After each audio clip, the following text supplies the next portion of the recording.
preparando o povo para o breve retorno do Salvador. Apresenta...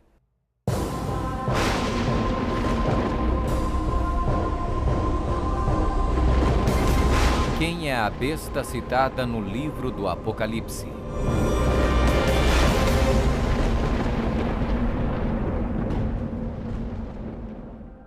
O livro do Apocalipse é um dos livros mais amplamente discutidos e debatidos entre estudantes da Bíblia e acadêmicos seculares.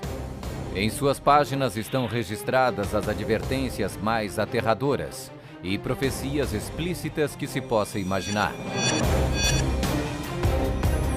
Bem-aventurado aquele que guarda as palavras da profecia deste livro. Um dos símbolos mais cativantes, mas muitas vezes mal interpretado das escrituras apocalípticas do Apocalipse, está no capítulo 13, onde fala sobre a besta do mar, que muitas vezes é referida simplesmente como a besta. Durante séculos, muitas pessoas têm incessantemente especulado qual a identidade da besta. A Bíblia, no entanto, é o seu próprio intérprete. Ao comparar Escritura com Escritura e permitindo que a Bíblia se interprete a si mesma, a identidade da besta torna-se indiscutivelmente clara.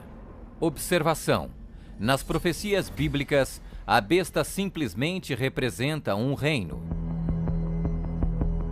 A besta do mar está inexoravelmente ligada a dois outros símbolos usados na Bíblia, todos representando o mesmo poder e o mesmo reino. Apocalipse 17. A prostituta montada numa besta de 7 cabeças. Daniel 7. O chifre pequeno.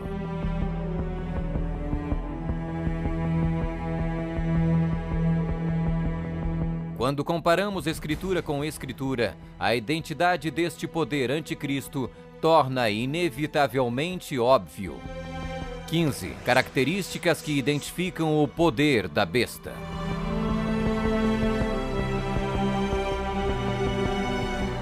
1. É uma igreja e uma cidade. E a mulher, prostituta, que viste é a grande cidade que reina sobre os reis da terra. Apocalipse 17, 18. Observação: na profecia, a mulher é igual à igreja, a prostituta, mulher, portanto, igual uma apóstata, igreja infiel. 2. Está sentada sobre 7 montes.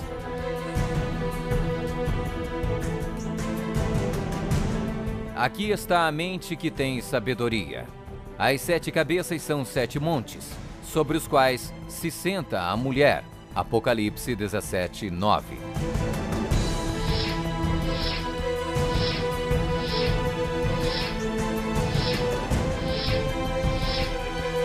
Está vestida de púrpura e escarlate, e é adornada de ouro e pedras preciosas. A mulher, igreja, estava coberta de púrpura e escarlate, e adornada de ouro, de pedras preciosas e pérolas. Apocalipse 17, 4. 4. Exerce poder sobre todos os habitantes da terra. Também foi-lhe dada autoridade sobre toda a tribo, povo, língua e nação. 5. Surgiu de uma área densamente povoada, com uma diversidade cultural. Também disse-me: as águas que viste, onde a prostituta se senta, são povos, multidões, nações e línguas. 6. Completamente erradicou 3 reinos quando subiu ao poder. Atentando nesses chifres, reparei que nascia de entre eles um outro mais pequeno, e que na sequência disso, 3 outros foram arrancados, com a raiz e tudo, para lhe deixar espaço. Observação: na profecia, o chifre igual um rei, reino. 7. Faz guerra com os santos. Vi a mulher embriagada com o sangue dos santos e com o sangue dos mártires de Jesus.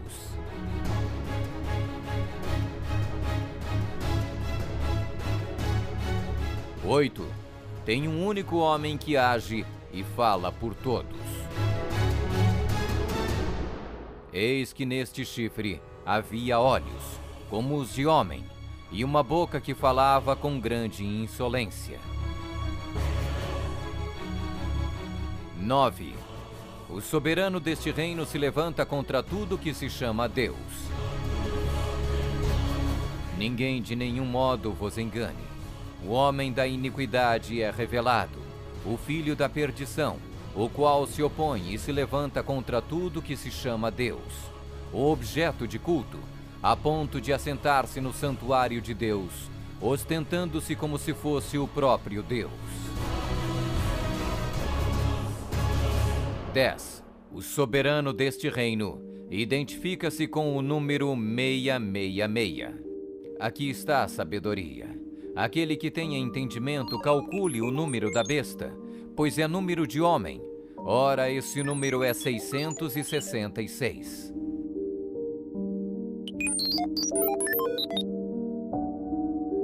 11. Fala arrogâncias e blasfêmias. Foi-lhe dada uma boca que proferia arrogâncias e blasfêmias. 12. Tentou mudar o calendário e a lei de Deus. E cuidará em mudar os tempos e a lei.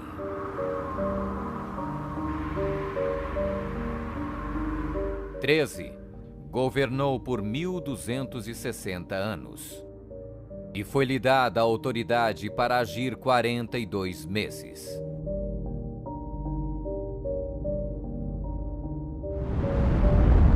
Observação: um dia profético igual um ano literal.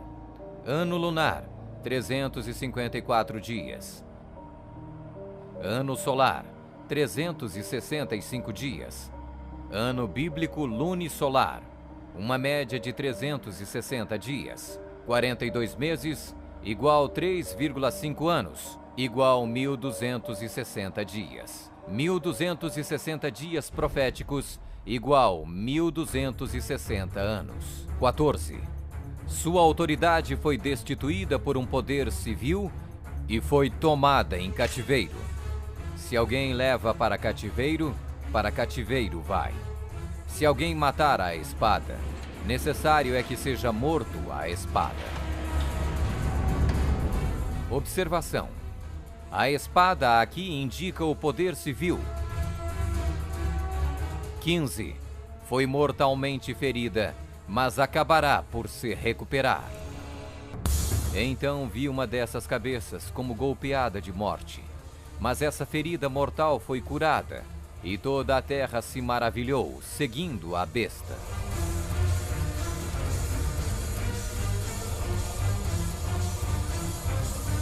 É uma igreja e uma cidade.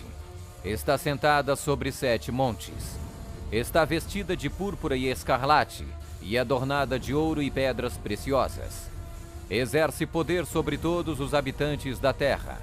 Surgiu de uma área densamente povoada, com uma diversidade cultural. Completamente erradicou 3 reinos quando subiu ao poder. Faz guerra com os santos. Tem um único homem que age e fala por todos. O soberano deste reino se levanta contra tudo que se chama Deus.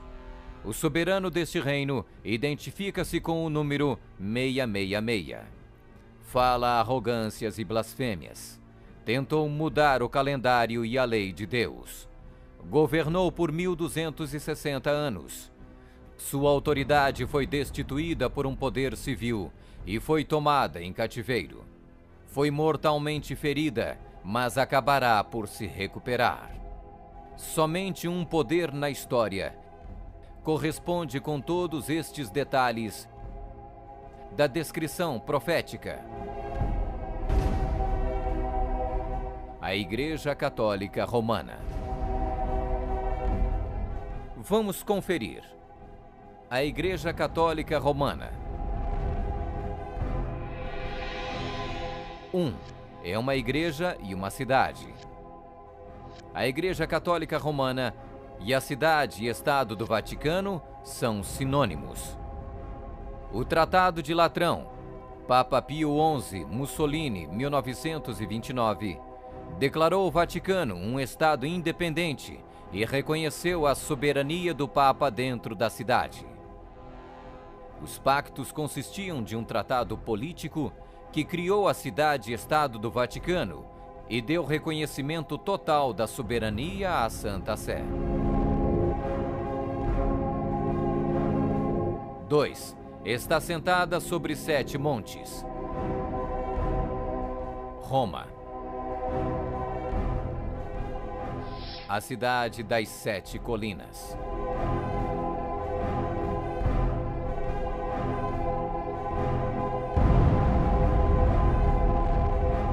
Palatino, o Capitólio, o Aventino, Célio, Esquilino, o Viminale, Quirinale. O local histórico de Roma, nas famosas 7 colinas, foi ocupado durante a Idade do Bronze.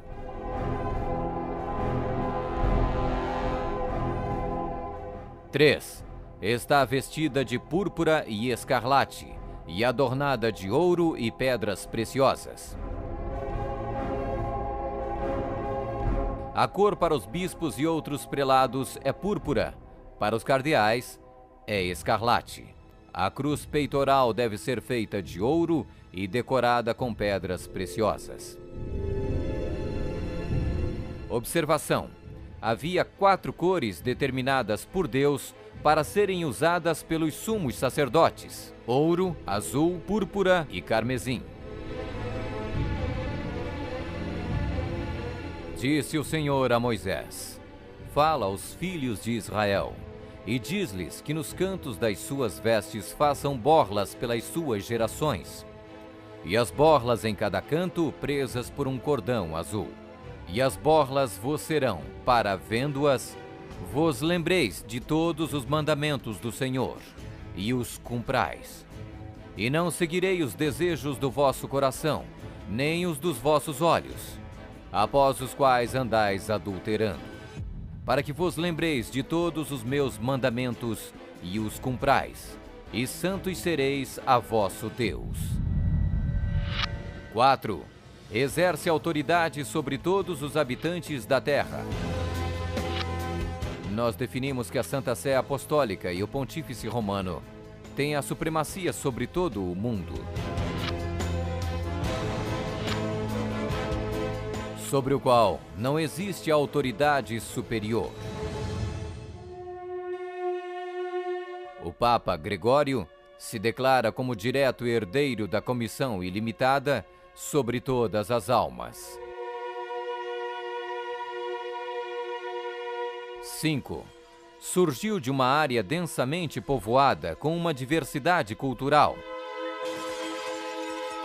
A Igreja-Estado Católica Romana surgiu do meio de 10 tribos, monarquias originais da Europa. Anglo-saxões, Inglaterra; germanos, Alemanha; visigodos, Espanha; francos, França; lombardos, Itália; burgundos, Suíça; suevos, Portugal; érulos; ostrogodos; vândalos;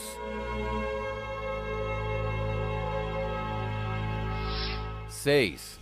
Completamente erradicou 3 reinos quando subiu ao poder. A história registra que o Papado de Roma eliminou 3 das 10 originais tribos da Europa: os vândalos, 454 d.C., os érulos, 493 d.C., os ostrogodos, 538 d.C.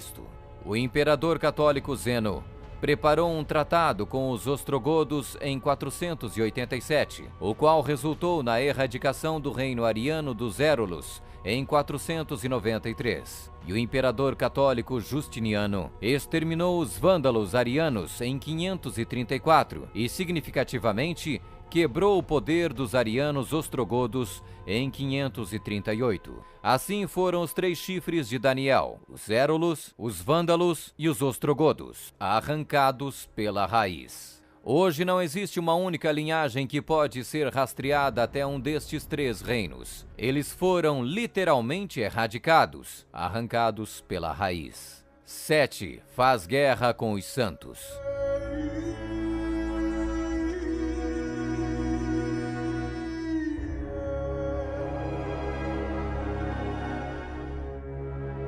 Que a Igreja de Roma derramou mais sangue inocente do que qualquer outra instituição que tenha existido na humanidade não será colocada em dúvida por nenhum protestante que possua bons conhecimentos de história. É impossível formar uma ideia completa do enorme número de vítimas, e é quase certo não existir poder de imaginação capaz de compreender adequadamente seu sofrimento.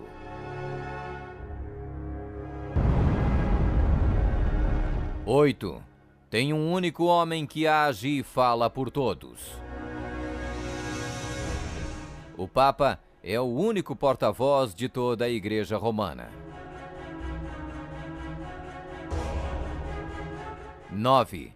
O soberano deste reino se levanta contra tudo que se chama Deus. Nós detemos nesta terra o lugar de Deus Todo-Poderoso.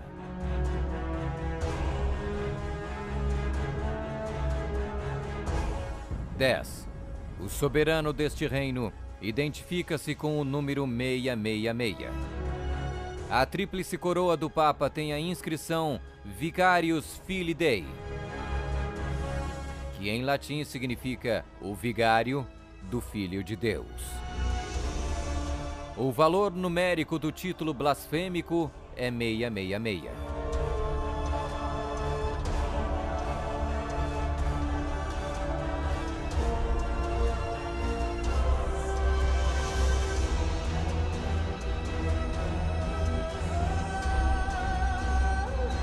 11. Fala arrogâncias e blasfêmias.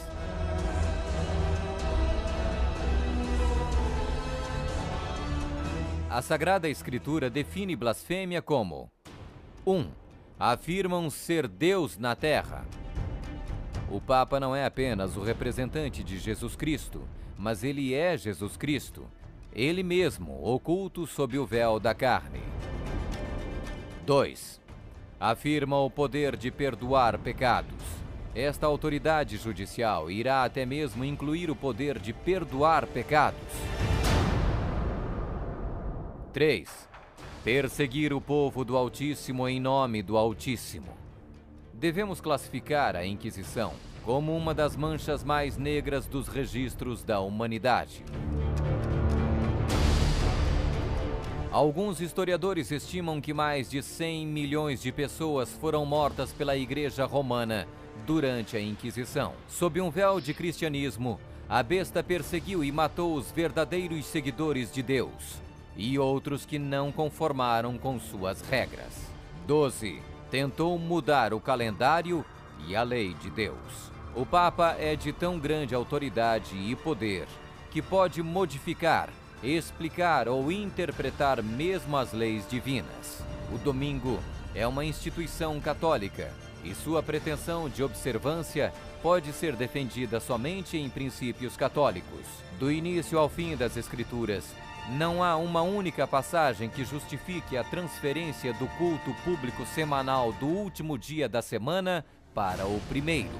A Igreja Católica declara naturalmente ter sido a mudança do sábado para o domingo um ato seu, e o ato é um sinal de sua autoridade eclesiástica.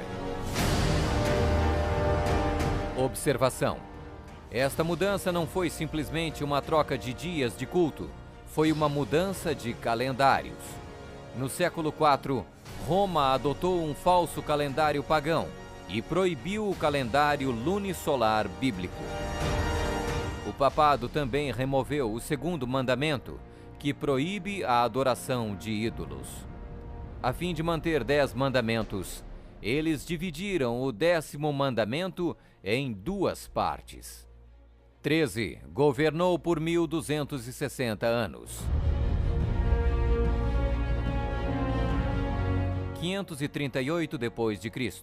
O papado, trabalhando em conjunto com o governo civil, acabou com o poder dos ostrogodos, deixando sua reivindicação de supremacia eclesiástica incontestada. A Igreja Romana poderia e pode exercer sua plena autoridade. 1798 d.C. Em 1798, o general Berthier da França fez a sua entrada em Roma, aboliu o governo papal e estabeleceu um secular.